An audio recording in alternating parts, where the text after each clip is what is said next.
So after whenever an incident is occurring, the findings and other things can be shared with other organizations. So this is the very crucial steps, because no one knows everything in cybersecurity domain. So collaboration and information sharing, one can be find one can be with this collaboration, one can be more aware about the recent cybersecurity incidents. So this collaboration can be some other organizations or with defined trusted organizations. This collaboration can be with other computer emergency response team like National CSIRT or Regional CSIRT.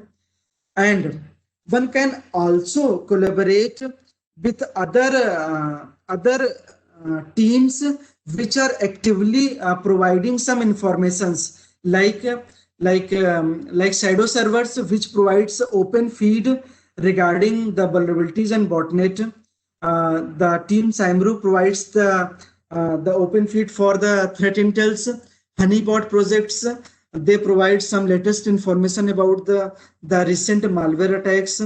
You can also collaborate for the information sharings regarding the threat intel operations or open source phishings, or you can collect information regarding what are the latest open source malware.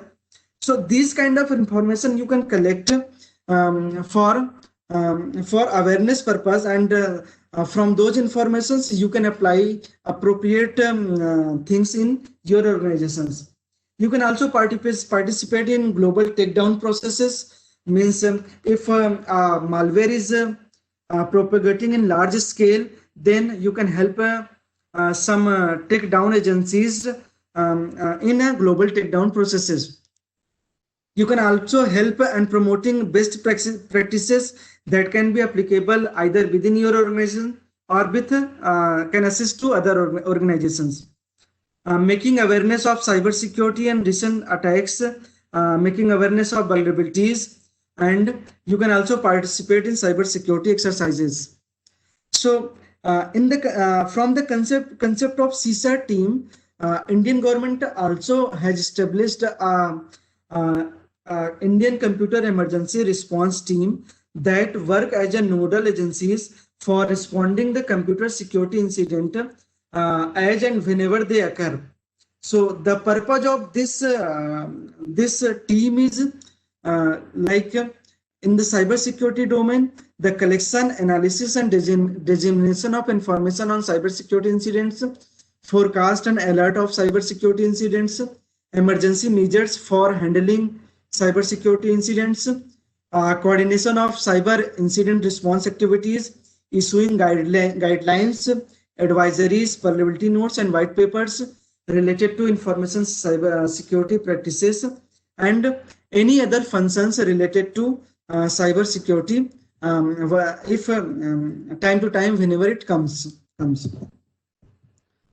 So certain and other teams are providing a lot of collaboration and information sharing regarding cybersecurity incidents. For example, threat intel sharing project is run by CERT-In, which actively share the set of latest IOCs and the information about IPs, command and control servers, domains regarding the latest malware or latest attacks going on. Similarly, Security Operations Center is run by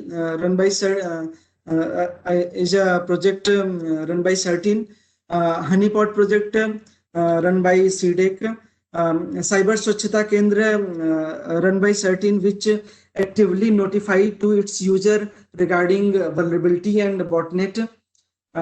Cyber drill exercises conducted by CERT-In, and RBDP program for reporting any kind of vulnerability in critical infrastructure by NCIPC, and a cybercrime portal launched by MHA, which can be used to report cybercrime incidents. It is a dedicated platform for for reporting unlawful content, cybercrime, and women and child related crimes. Even it provides the facility to report the incident through phone calls, and it has also facility to join as a cyber volunteer. Cyber volunteer are the set of peoples who will whenever they notice any unlawful content or some cyber crime related content, they can report to the cybercrime portal. Anyone can join as a cyber volunteer in a three category: as a cyber unlawful content flagger, or awareness promoter, or as a cyber expert. So these are the collaborations provided by various kind of teams for cyber security incidents. There are several tools available which can be used when someone is handling a cyber incident. For example, hybrid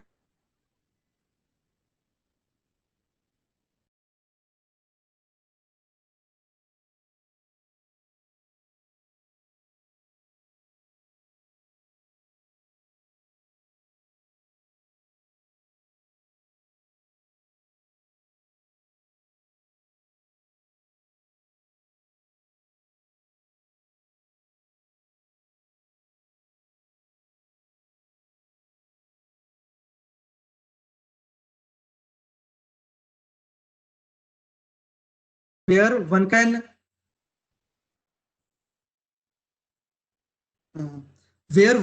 submit its sample to the sandbox and can analyze its file.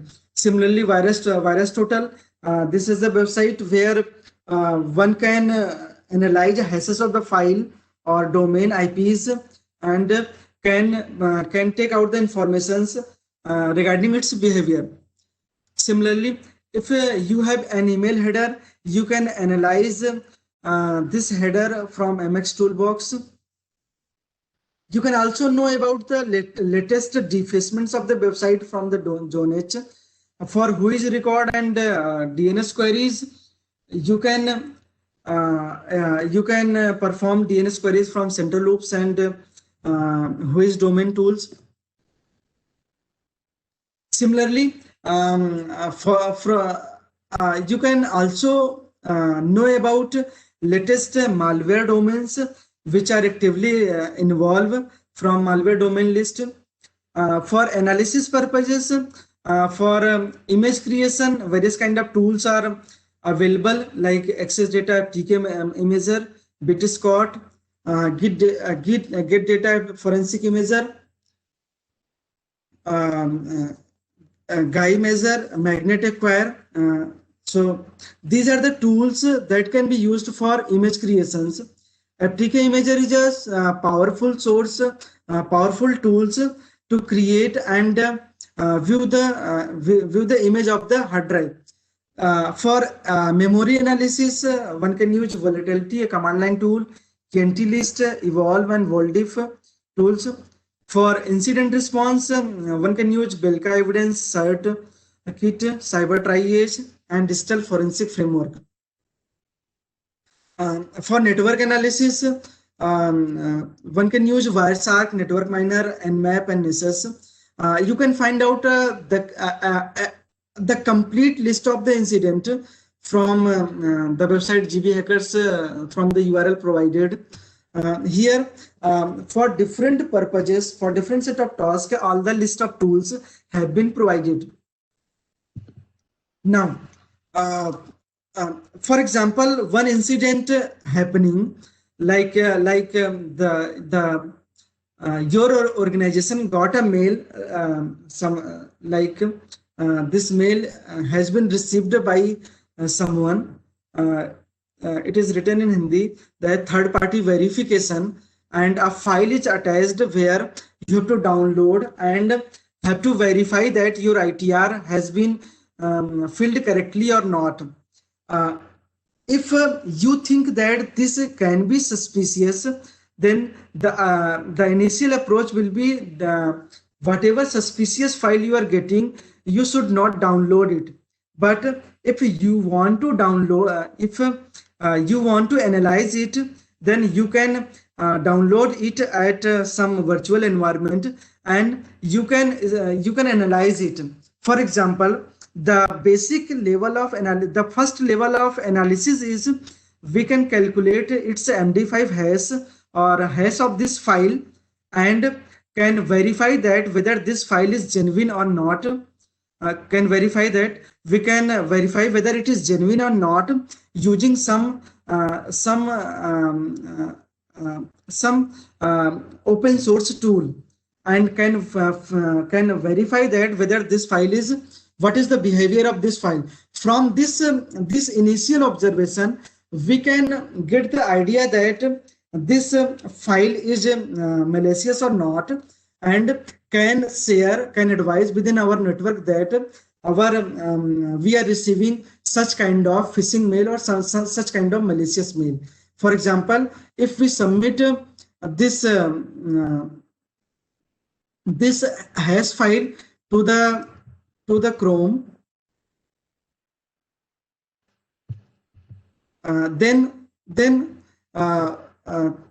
at the virus total, then we can see that if we are submitting the hash of the file, downloaded file, then this website consists of a lot of cybersecurity agencies and antivirus teams, who, if they have already received the such malicious file, then they describe about its behavior. For example, if when we submit this file to the virus total, it shows that 49 out of 70 teams are saying this file is malicious. One can also go into other detail section and can see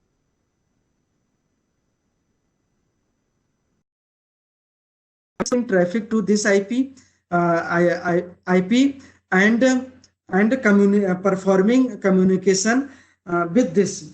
So from basic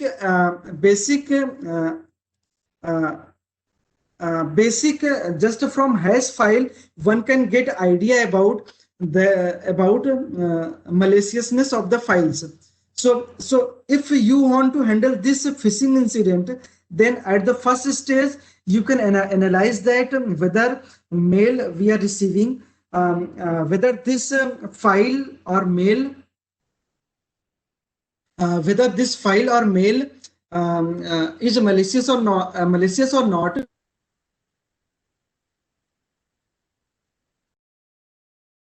Like MD5 hash calculator, or you can also download 7-zip.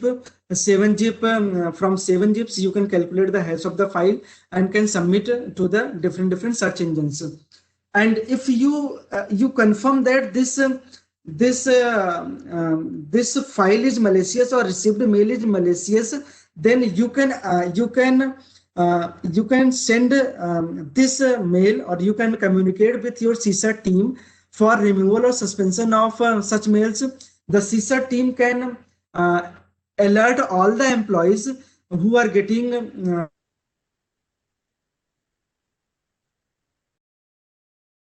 also inform browser notification that such kind of mails we are receiving, and have not to respond. And one can perform its phishing website analysis, from which IPs or from which websites it is communicating. The CISA team can also issue an advisory that whoever has clicked on phishing link, or who has submitted their information from phishing link, to change their passwords, to change their credentials. And we can also the CISA team can also issue an advisory for the for corresponding the phishing links, and we can share the lesson learned from that phishing incident. So this was the small example, like if organization is getting phishing incident, then what can be your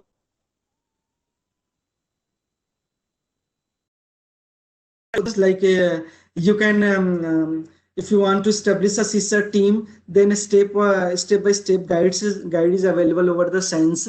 You can also follow the incident handler book issued by the Science, and for more like for knowing the tools, set of tools that you can use during incident handling, then you can follow the last link.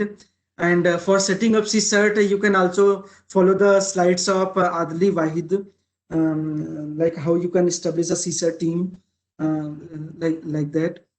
So this is all from my side. Thank you.